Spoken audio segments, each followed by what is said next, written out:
ஆண்டவருடைய நாம மகிமைப்படுவதாக. அன்பானவர்களே, இன்றைய வார்த்தைக்கு உங்களை அன்புடன் வரவேற்கிறேன்.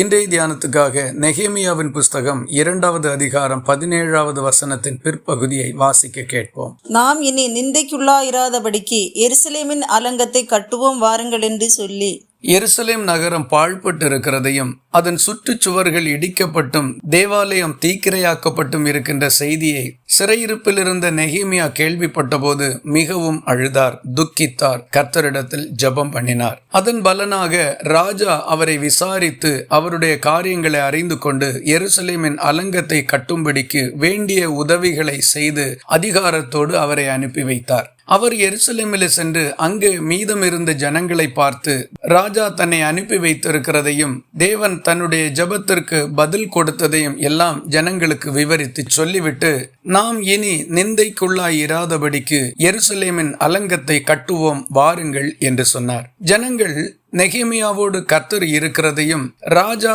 எல்லா காரியங்களிலும் அவருக்கு அனுகூலம் பண்ணி இருக்கிறதையும் பார்த்த பொழுது, எழுந்து கட்டுவோம் வாருங்கள் என்று சொல்லி அந்த நல்ல வேலைக்கு தங்கள் கைகளை திடப்படுத்தினார்கள். இங்கே நாம் கவனிக்க வேண்டிய காரியம், நாம் இனி நிந்தைக்குள்ளாய் இருக்க கூடாது என்கிறது தான் அவருடைய மனதின் ஆழத்தில் இருந்த பாரம். அதைத்தான் எருசலேமின் குடிகளிடத்திலும் அவர் சொன்னார். அந்த நாளில் எல்லாரும் ஒருமனப்பட்டு அந்த வேலையை செய்வதற்கு முன் வந்தார்கள். மெய்யாகவே தேவன் அவர்களுடைய நிந்தையை நீக்கி போட்டார். பல நாட்களாய், மாதங்களாய், ஏன் வருடங்களாய் கூட உங்களுக்கு இருக்கின்ற நிந்தையை நீக்குவதற்கு தேவன் உண்மையுள்ளவராய் இருக்கின்றார். உங்களுக்கு தேவன் கொடுத்திருக்கின்ற அனுகூலத்தை பார்த்து நீங்கள் இணைந்து ஒரு மனதோடு சேர்ந்து செயல்படுவீர்களானால் நிச்சயமாய் கர்த்தருடைய துணையோடு உங்கள் நிந்தைகள் முழுவதும் நீக்கப்படும், வாழ்க்கை மாற்றமடையும். இவ்வளவு காலமும் எந்த மாற்றமும் நடக்கவில்லையே என்கிற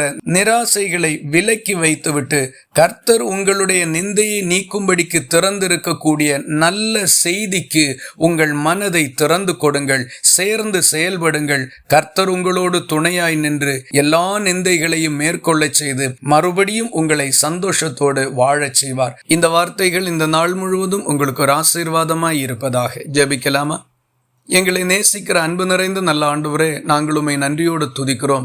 நீர் எங்கள் நிந்தைகளை நன்றாய் அறிந்திருக்கிறவராகவும் அதை நீக்கும்படியான காலம் நெருங்கி வந்திருக்கிறது என்கிறதை எங்களுக்கு சொல்லுகிறவராகவும் இந்த காலை வேளையில் எங்களை சந்தித்திருக்கிறதற்காக உமக்கு ஸ்தோத்திரம். வாழ்க்கையில் சரிப்படுத்தி கொள்ள வேண்டிய பகுதிகளை சரிப்படுத்தி கொண்டு ஒருமனப்பட்டு சேர்ந்து செயல்பட்டு அதை சுதந்திரித்துக் கொள்ள எங்களுக்கு உதவி செய்தருளும். ஜெபத்தை கேட்டதற்காக ஸ்தோத்திரம். இயேசு கிறிஸ்து மூலம் வேண்டிக் கொள்கிறோம் எங்கள் அன்புள்ள நல்ல பிதாவே, ஆமேன். கர்த்தர் தாமே உங்களை ஆசீர்வதிப்பாராக.